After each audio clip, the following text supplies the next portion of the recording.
Well, greetings again to the brightest audience in America, and welcome back to the Walt Brown controversy. We've been doing a lot of things. We just got done with Walt Brown's notes of mediation, and let me show you how to get what we've been talking about. I'm so excited about this. Let's make that smaller, that bigger. What you do is you just go into, let's start from scratch. We'll go into the hydroplate.org. Okay, hydroplate.org is where you're going. And it whirls and grinds and whirls and grinds, and hopefully it works. Unbelievable. What's happening here? Oh boy, sorry about that. Well, while that's doing that, I'll just show you. This is where we're trying to get to, this timeline. And it's got the letter from Brown to Morris. That's the one we want to do right now. Hydroplate timeline.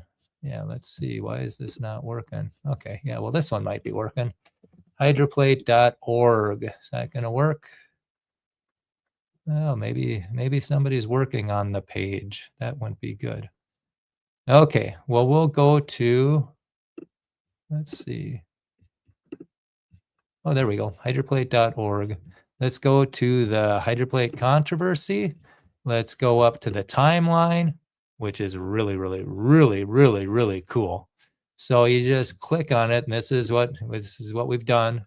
You can click on it, you can see what it's there. And we want to skim ahead here. We've gone to all these letters in the previous rounds. We got up to June of 1994. That's the one we were at. Whoa, where was that? What happened there? June of 1994, somewhere in there. Okay. This is what this Brown to Coppage, that was to set up the arbitration, and that was agreed upon. And then ICR and Steve Austin backed out 4 days before it. And they said, we'll do mediation. And Walt Brown didn't want to do that, but he did. Okay, and what did we just do here? Letter. Okay, wait a minute. We want his mediation. Okay. Austin to Robinson, Brown to Robinson. Okay, this is what we just did. Personal memorandum of mediation between Brown, Morris, and Austin, which was conducted on June 21st. So we just did this one. This is probably the best one of all these. It's controversy, mediation notes by Walt Brown. I encourage people to go through it. You can just read it on yourself, but if you want to have it playing when you're driving, this was pretty eye-opening, especially the part where Austin got caught lying. Okay, but let's see here. That was down at the bottom of that page. So what happens after this? Dr. Holroyd's paper to the Third International Conference on Creationism, acknowledging Brown independently produced his lake, Grand Lake, at 5,700 feet. Holroyd also now questions the existence of his own lake. And this is such a neat tool. And you can go in, you can see all this stuff, see for yourself what they say.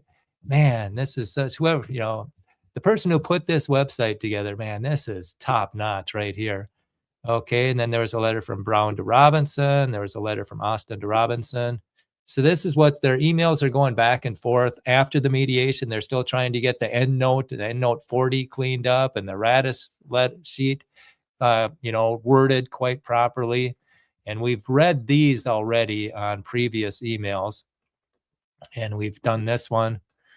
What was this one? This one was a complete letter from Peter Robinson, head of the mediation board. And I think he was the only one that actually read the material for the mediation, to Walt Brown and Steve Austin, telling Austin to use the name Grand Lake because that was a name given to it by its discoverer, Walt Brown.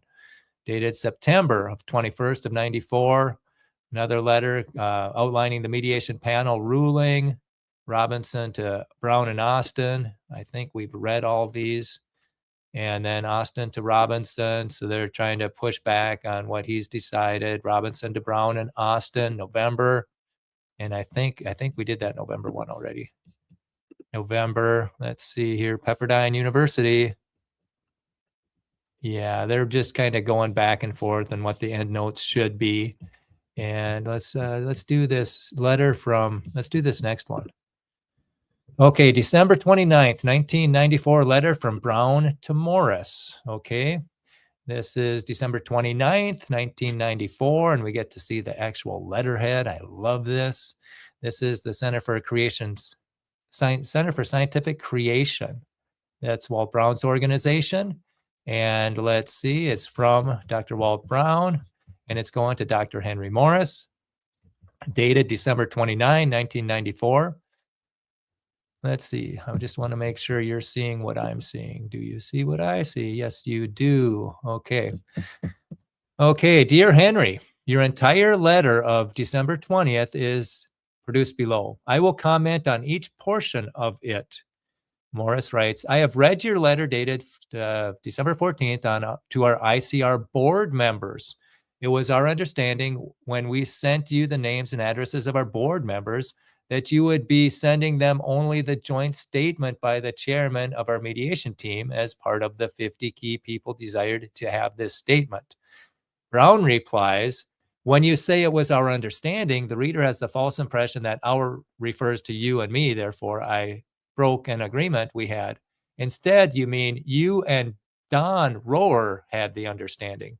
I never had that understanding, nor did I ever make such a commitment. On October 5th, 1994, when I asked Don for the names and addresses of your board members, he refused. Trying to keep information from your board members is a mistake, in my opinion.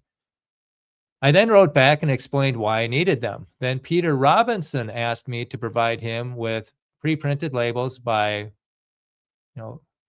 Peter Robinson had asked me to provide him with pre-printed labels by October 19th for up to 50 people who would receive Peter's letter.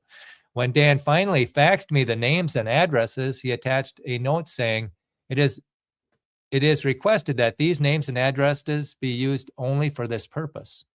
I never agreed to that. I had no plans then to communicate directly with your two boards. Only on December 11th did I make that decision.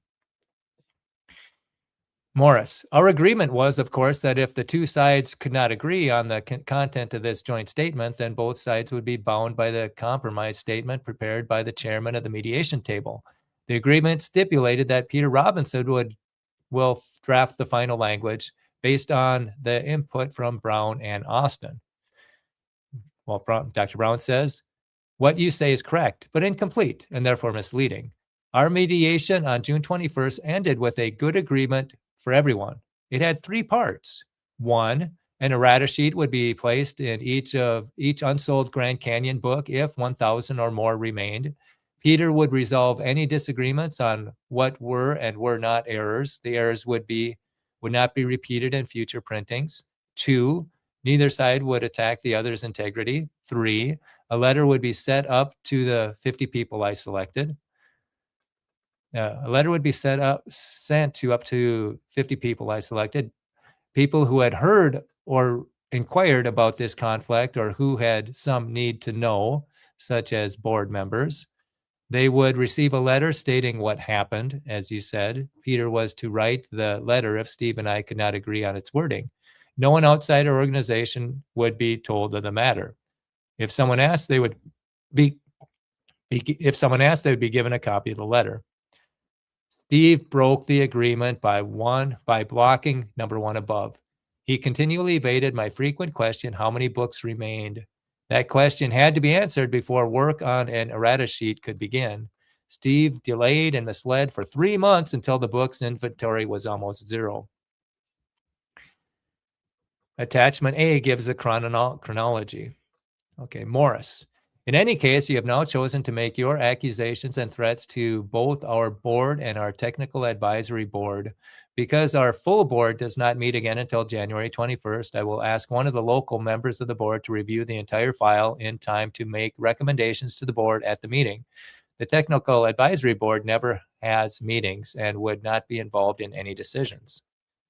Brown. I know your technical board has no meetings, but they are to give technical advice. I assume you are open to their technical advice and they are willing to give it. Their names and function are prominently listed on ICR stationery. I hope it's more than window dressing. If not, it's misleading. This reminds me of how ICR listed me in your graduate school catalog from 1981, 1982 as a member of your graduate school faculty. I was not, nor was the subject ever raised with me. That was too misleading, or that too was misleading. I will be happy to delay my actions until after your January 21st board meeting. I hope ICR will acknowledge and correct the two problems that were the subject of our year-long correspondence. 1, false derogatory statements, and 2, plagiarism. Maybe we can get back to the 3 elements of our June 21st agreement listed above. After your local board member has studied the entire file, he might want to contact me by phone to verify that we are looking at the same evidence. Doing so before your board meeting might simplify matters. I must disengage from this controversy as soon as possible. It has taken way too much of my time. I was willing to devote the time and effort of it in hopes of resolving it quietly and privately for the good of the creation movement. Morris writes, I would strongly urge you not to carry out your threat to air this material before the enemies of the gospel. This would hurt not only ICR, but the cause of Christ and creationism in general. Has your board authorized this threat? Do they really agree that it would be right for you to do such a thing? Brown responds, as I wrote you in my letter dated December 14th, my board members unanimously agree with these steps. Morris writes, please remind your board first of the mediation agreement, which you endorsed on June 21st in the presence of 6 witnesses. This agreement includes the following commitments. Communication regarding disputes between parties will not be circulated to anyone. All parties agree not to make comments that will attack the other's integrity. Brown, responds, again, Steve broke the agreement. 3 times I wrote Peter and you or Steve explaining why I considered the agreement broken. The letters were ignored. An appropriate response by you, Henry, would have been an apology with a promise to get things back on track or to make amends. I would have accepted either one. Minutes after our mediation session began, you asked who could be told what transpired at the mediation. I suggested that we address that question at the end of the mediation. Everyone agreed. When that time came, you said that people at ICR were aware of the conflict and would want to know what happened. You wanted to inform them. I concurred and added that we have a responsibility to keep our board members informed as well. Any communication I have with your board members is therefore not a violation. I have not communicated either orally or in writing anything about the mediation outside our organization. That will continue. Reference to what happened at the mediation will be removed from what is mailed out. Morris, once again, as we have often done before, we categorically deny all your charges. Brown responds, if you and Steve have done nothing wrong, then my giving copies of the file to a few others will do you no harm. It could harm me. Even an enemy of the gospel would make a serious mistake if he accepted and repeated my charges without being able to back them up with what you and Steve wrote. Otherwise, you could cut their accusations to ribbons and discredit them when the charges were aired. But if you and Steve have done something wrong and will not acknowledge and correct it, then your decision to continue stonewalling will hurt our common cause. We both know that the 3 people who will receive the file will read it over very carefully. The issues are ethics and integrity, not creation and evolution. I presume you are aware of the prominent cases of plagiarisms that have made headlines in the scientific literature during the last several months. This is most serious. Morris, we finally agreed at your insistence to go to the mediation group. Brown, not quite. I wanted our dispute arbitrated, not mediated. Arbitration is binding and legally enforceable. Mediation seeks compromise. Only by having an independent, hopefully diligent person decide the truth of this matter could we put it behind us. I was willing to live by an arbitrator's decision. My opposition to mediation was that many mediators seek harmony by splitting the difference. They also tend to not push hard to get at the truth, because that could create disharmony. Peace at any price may be their objective. After many months, you and Steve finally agreed to meet to arbitration. Once again, After many months, you and Steve finally agreed to arbitration. While we were looking for a fair and thorough arbitrator, you both said you wanted mediation, not arbitration. Finally, we compromised by agreeing to mediate first and then arbitrate any unresolved matters. That was the understanding I and the conflict resolution attorneys had for several months. Steve, and I believe you also, then retained a personal attorney. I was asked if Steve could be present at the mediation arbitration. I agreed. Then just 2 working days before the process was to begin, you announced that you would not arbitrate under any condition. The conflict resolution attorneys were as shocked by your announcement as I. I had 1 hour to decide whether to mediate and run the risk of not reaching an accurate binding decision. The alternative was to break all communication with you and go public in some way. I chose to give mediation a try. Morris. That hearing was supposed to be kept confidential, and I therefore cannot refer to any tape or transcript of the proceedings. Brown. I hereby give you permission to tell anyone anything that transpired at the mediation. Will you and Steve be equally open? Morris. However, it is not true that Steve was caught lying, as you claimed. Brown.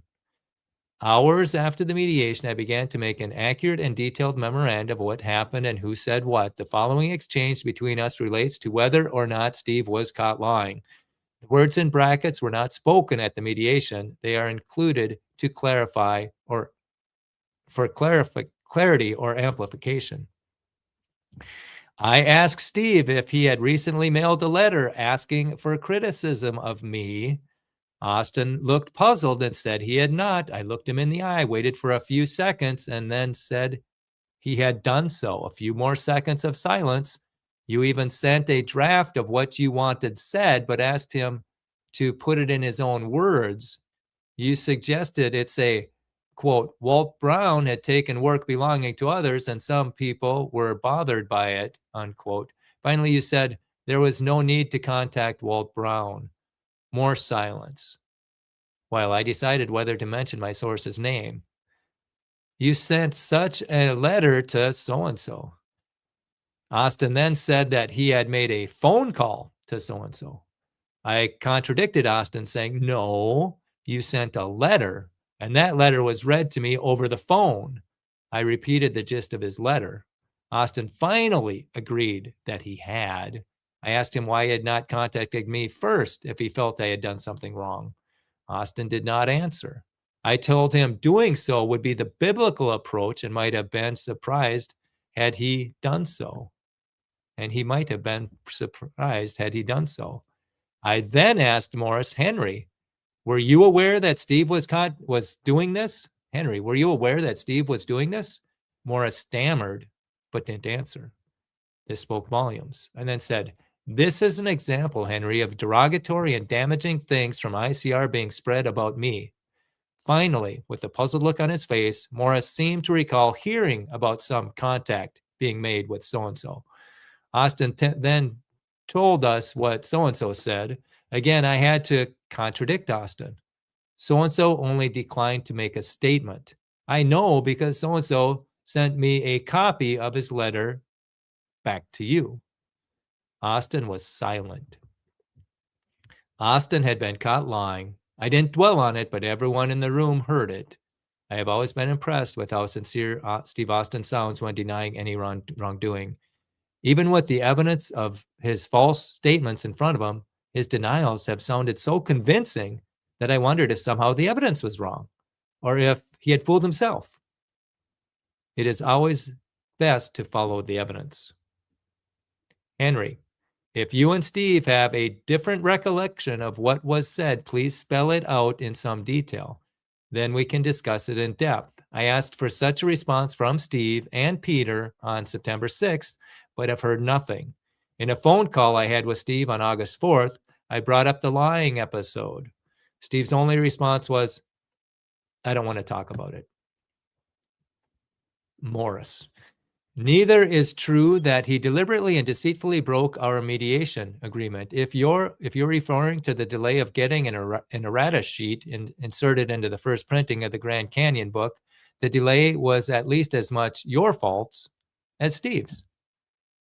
Brown, completely wrong. Attachment A lays out the chronology of Steve's delaying and misleading tactics. Since I sent you a copy of it on November 18th, you know exactly what I am referring to.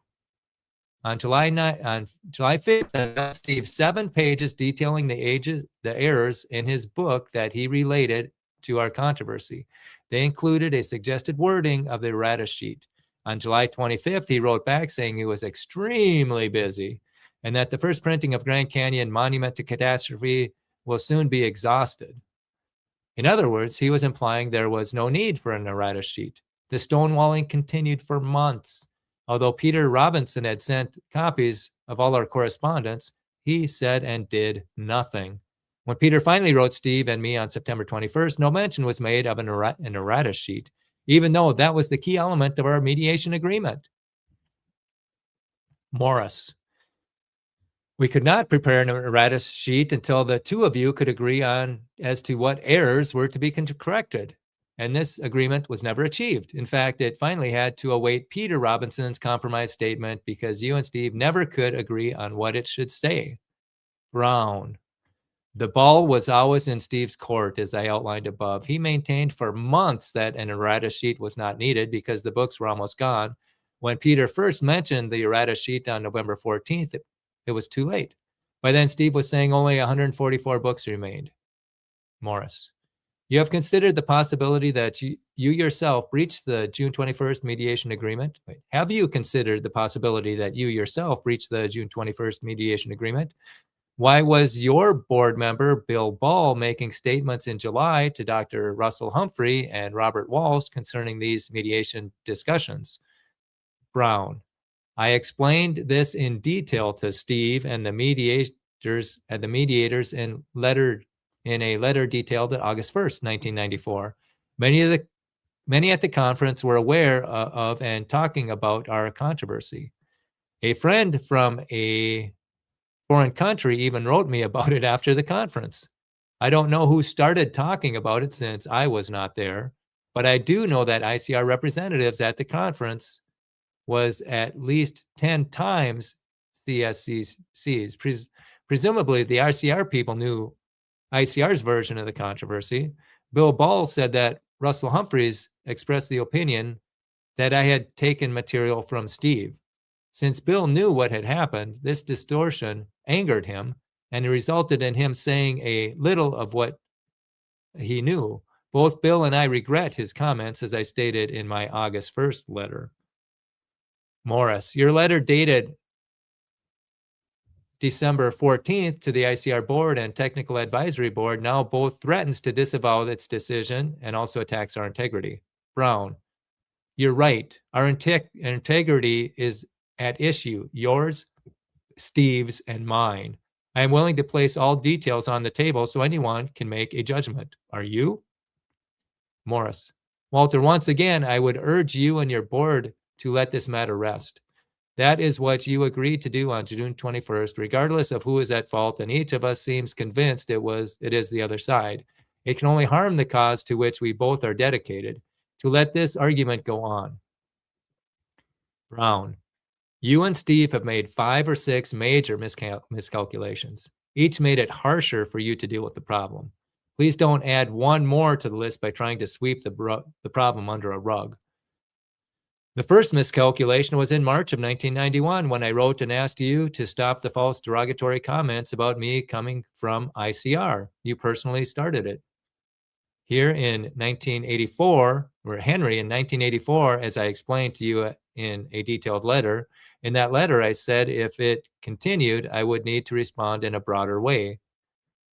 I also offered to meet with you privately to discuss the details. You ignored my offer. The second miscalculation came in June of 1993 when I wrote Steve and asked if he had been telling others that I had taken his material. He denied it. Nevertheless, 2 very credible people willing to testify heard it directly from Steve after a speaking engagement he gave on November 3rd, 1990 in Beloit, Wisconsin. They were shocked. While Steve might have forgotten what he said, he certainly would not have forgotten how he felt. But when I asked him if he ever felt that I had taken his material, there was a long, awkward pause, and finally a not very convincing denial. If this was just a misunderstanding, the first thing one would expect Steve to do would be to talk it over with the two witnesses I named. Steve has yet to do this. Another miscalculation concerning Steve put in his things Steve put in his May 1994 book.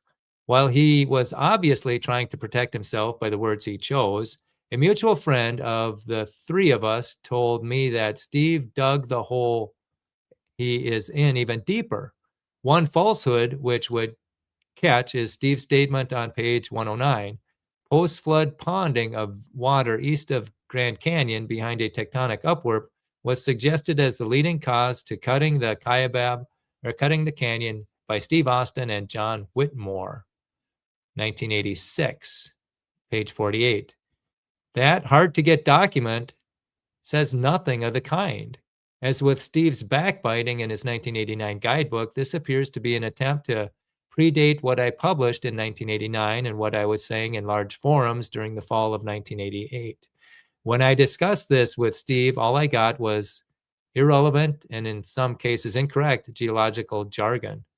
Henry, you and your local board member ought to study that document carefully, but watch out for attempts to intimidate with geological jargon. I will not list the other miscalculations. They are described in the file. Each involves an unwillingness to recognize and admit a problem, attempts to sweep the matter under the rug, digging a deeper hole, failure to realize what would happen next and understand my resolve. Morris. In the meantime, I'm enclosing a small personal end-of-the-year donation. Oh boy. Even though we disagree on details, I do appreciate the fine contribution your ministry is making to the vital truth of young earth creationism. I trust you will have a good Christmas and New Year. Oh my. Brown. Thank you. I do appreciate ICR's unwavering stand for young earth creation and a global flood. I also hope you and your family have a good New Year. A good way to start the year is to have a board member whose judgment you value study this matter in great detail for at least a week, then give him full authority to choose ICR's course of action out of this conflict. If he agrees with me that serious mistakes were made within ICR and corrective steps are needed, then he will find me easy to work with. Doing so face-to-face in my office would be best since I have all the references at my fingertips and much supportive information. We could jointly complete several short writing efforts quickly and simply. The solution might be similar to the 3 points from the June 21st mediation. If that person does not feel that serious mistakes were made, then the conflict will be presented to a much larger audience within weeks. I am not going to engage in another time-consuming correspondence on this. We have exchanged over 40 letters without resolving this. That is enough. Sincerely, Walt Brown, CC'd ICR and CSC board members. Wow. Memorandum of communication on the book count issue. June 21st, in the presence of the mediators, Austin asked if he could omit the errata sheet on a new printing. Since a new printing will come out soon, Brown proposed that if the errata sheet be omitted, only if there's less than 1,000 copies of his book remained. Everyone agreed. July 5th, Brown wrote Austin and asked, please let me know how many copies of your book were printed and how many remained. 20 days later, July 25th, Austin wrote, the first pre-printing of my book will soon be exhausted.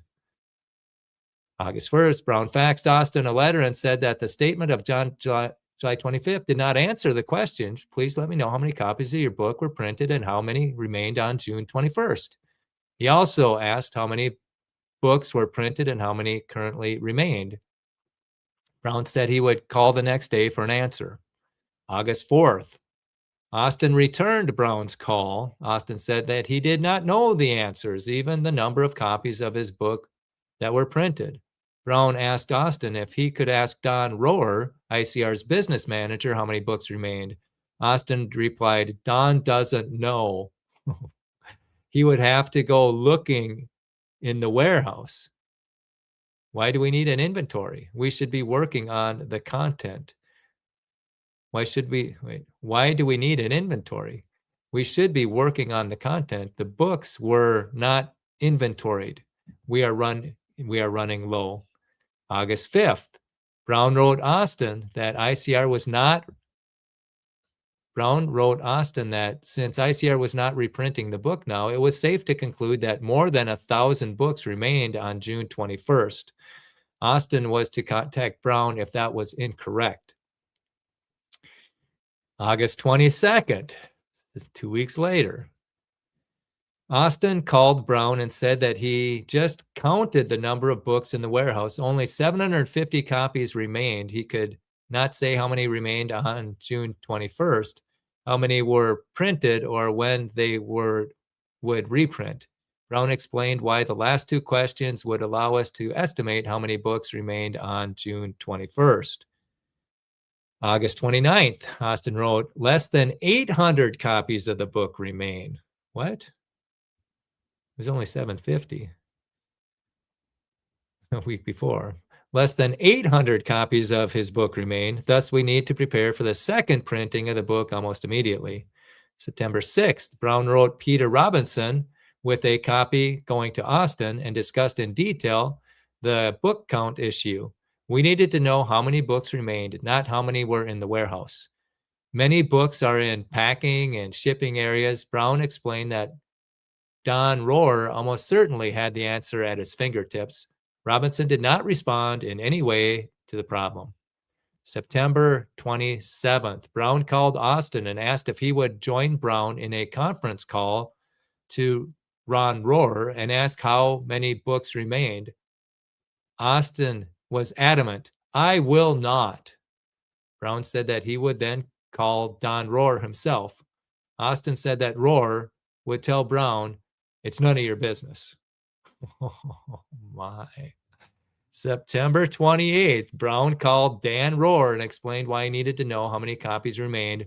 Rohr said that more than 1,100 books remained in August. An inventory is taken each month. Let's read that again. September 28th, Brown called Rohr and explained why he needed to know how many copies remained. Rohr said that more than 1,100 books remained in August. An inventory is taken each month. 1,100 books. So that's more than 1,000, which was the cutoff for not having an erratus sheet. So the plot thickens. And again, you can have all this information for yourself. Again, this is on the timeline. The timeline, we'll just back out of here. This is the timeline. We're going to back out so you know how you can get in. This is on the timeline that we were looking at. Let's see, what was the date on that? That was December 29th, 1994. So that's the letter we read, December 29th, 1994. So it's going to be in here somewhere. Brown. Yeah, that's it. That's what we read. Well, letter Brown to Morris. Okay, so then to get to this hydroplate timeline, just back out of there. And it's on up here on the hydroplate time. And the way you get that, oh, that's right. Oh, you go into the hydroplate theory, hydroplate.org. Here's the resources going down into hydroplate controversy. And then you hit the timeline, which is an amazing tool where you can read everything in the proper order. So let's back out of here and let's take a look. Okay, and again, okay. So why are we spending time on this? Well, this has to do with a theory that explains 25 major features, and it's making accurate predictions, and NASA discoveries are validating it, and it's not being discussed. I wish somebody could give me a logical reason why not to discuss a theory that's making accurate predictions. And I think one of the reasons is this can of worms that we're looking at. They don't want to discuss it because they have to deal with this. Well, actually, you wouldn't even have to deal with this. We could ignore this thing if they would discuss it. You know, we've tried for months to get CPT and HPT guys to have a roundtable discussion. You know, we were trying this over a year ago. have a roundtable discussion, look at the strengths and weaknesses of each theory. And it's just they haven't done it. And so this might be one of the reasons, but if they would, we don't have to deal with this. Let's talk about the strengths and weaknesses. Let's let science advance. And so that's why we're doing this. We don't want to, again, tar or feather anybody. We don't want to hurt any organization, but we do want a theory to be discussed that's making accurate predictions. And for whatever reason, it's not happening. And they're still saying terrible things about Walt Brown and his theory, even this year, 2025. If you want to see what the emails flying back and forth between the sides are, there's a video out there called Jousting Flood Models. It's on the Solidify Your Faith YouTube channel, where you can see, what we're trying to do. We're trying to get a discussion here, and you can see the questions that they ask about the hydroplate theory. One of the geology, experts asked, well, how does granite turn into basalt? And I asked him, where did you ever hear that? I've never heard that. And yet that's his question. So he clearly doesn't understand the hydroplate theory. And that's one of the geologists, an expert, lead scientist that people are depending on to give them the accurate advice. So that's where we're at. And so again, it doesn't appear like the top is going to change, even though I think the tip top at ICR is really good. The president involved hydroplate people to come in and present. And I think that's great, but there's been resistance to being discussed, in other circles. And so again, this is going to have to be a bottom up. This is going to be a grassroots movement, because clearly the people on top, there's nothing happened. This happened 31 years ago. These emails or these letters were going back 31 years ago. And so nothing's happened in 31 years. Is this going to hurt the thing? Could we lose, It's like, well, we don't have any farther to go. But anyhow, let's take a look. Okay, see what the comments say here, if there's any worth repeating.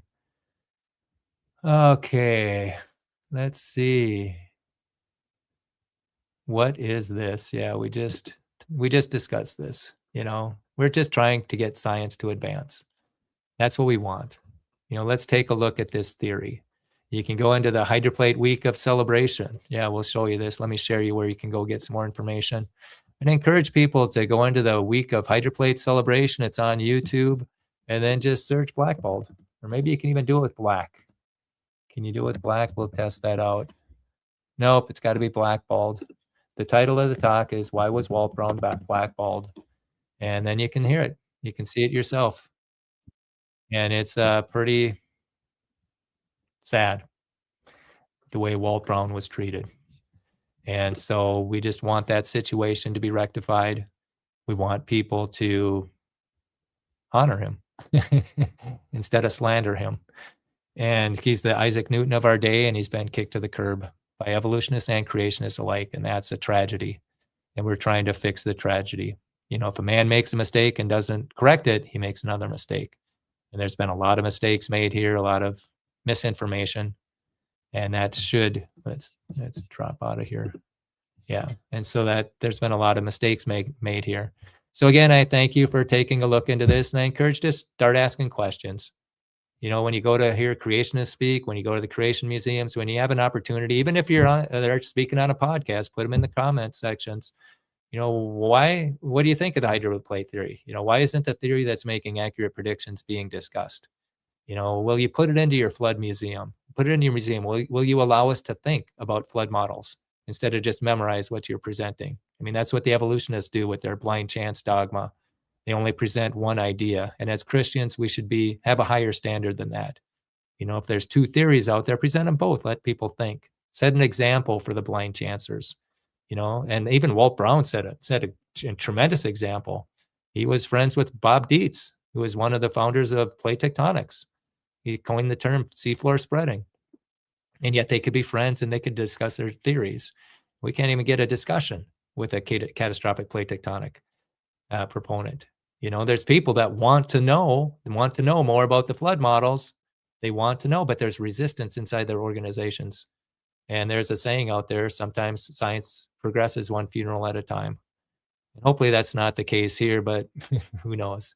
So again, the grassroots movement would help, and there's an avalanche of truth coming. The hydroplate theory is a theory that makes 25 major accurate explains 25 major features on Earth and in the solar system, such as the mid-oceanic ridge, how plateaus formed, how mountains formed, why the near side of the moon is pounded instead of the far side, why the lava flows are on the near side, why rounded boulders are in asteroids and comets. And so then and it makes astoundingly accurate predictions, like what they'd find in a comet or an asteroid, or where they'd find, water under oceans. Just incredible. Salt on Mars, made these predictions. And then now NASA discoveries are validating them. So we have, as a creationist, we have everything we need. We've got there's more evidence against the Big Bang and evolution than ever before.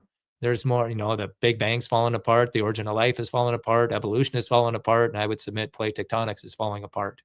And this information is more easily accessible than ever before, and just with the internet, and it's broken into bite-sized pieces like never before. Some incredible fast-hitting, entertaining videos that get you up to speed really quickly. Okay, we've even got a theory that's making accurate predictions. We've got a professor at the U.S. Air Force Academy that goes along with the hydroplate theory, and other PhDs. We've got everything we need, except there's not enough people, except the creation organizations. They're ignoring all of this. They're ignoring the accurate predictions. They're ignoring that. And so that's a domino that needs to fall. And I'm just waiting. Which one of the big museums is going to put the hydroplate theory in there? They're going for second place because there's one in Broken Bow, Nebraska, Boneyard's Creation Museum. They've got the hydroplate. But now the race is to which one's going to let people think about the flood models. And to think, you need to see both models so you can come to an informed conclusion. And Thomas Chamberlain, he wrote about this over 100 years ago. He says, there should always be multiple competing hypotheses. So then people can sharpen their analytical skills. They can compare and contrast. They can, think independently. And yet he says otherwise, they just memorize and conform. And in the secular museums, you just memorize and conform. They don't put a creation model out there. It's just a blind chance model, which takes a lot of faith. But yet in the creation museums, they don't let us think about flood models. They just have their catastrophic plate tectonics, which is a secular model sped up. And they're ignoring a theory that's making accurate predictions. And that theory also has more biblical support than catastrophic plate tectonics. And so which museum, and my guess it's going to be Boneyards again, they're going to have a display there comparing the hydroplate theory with catastrophic plate tectonics. And they're going to have a display. And I suggest that they start with predictions. If your theory doesn't make predictions, it's weak science. And just put the predictions that are made, the predictions that are confirmed, and the biblical support. That would be a powerful display in creation museums. And so again, which creation museum or center is going to allow people to think about flood models? Stay tuned. The one who does it, they're going to be they're going to be leading the charge, the avalanche of truth that'll follow. And the ones that resist, they're going to get bowled over by this avalanche of truth. And people, it's going to hurt their donations, I would guess. If you're just pushing this theory, secular theory, and ignoring a theory that makes accurate predictions, whoever's going to swallow their pride and put it in their museum first, I would guess that their donations would go up. I would support that. Give people an opportunity to think. Yeah. So basically, you want to lead the charge, or you want to get bowled over by the avalanche of truth? It's up to you. And you can play a big part of this by sharing these videos online, by cutting them up, making them into shorts, by commenting on creation speakers online, asking public questions in person and in private, and it's time for this theory to get some traction so that people stop doubting that there was a worldwide flood. They can stop doubting, that the Bible's not true. And you've got a powerful tool here, and we need to equip Christians with it. And people who resist it, it's very disturbing. I don't respect anybody who wants to limit thought, especially if it's a theory that makes accurate predictions.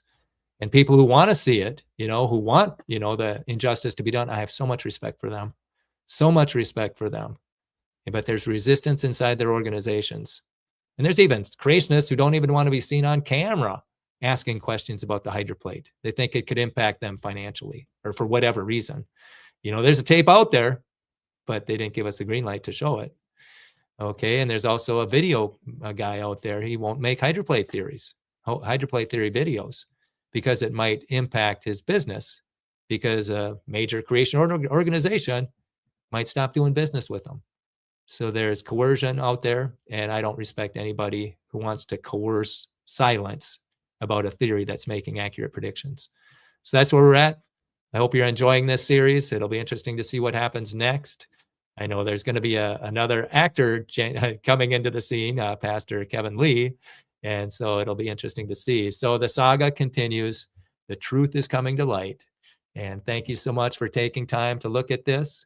And I look forward to seeing you at the next video as this saga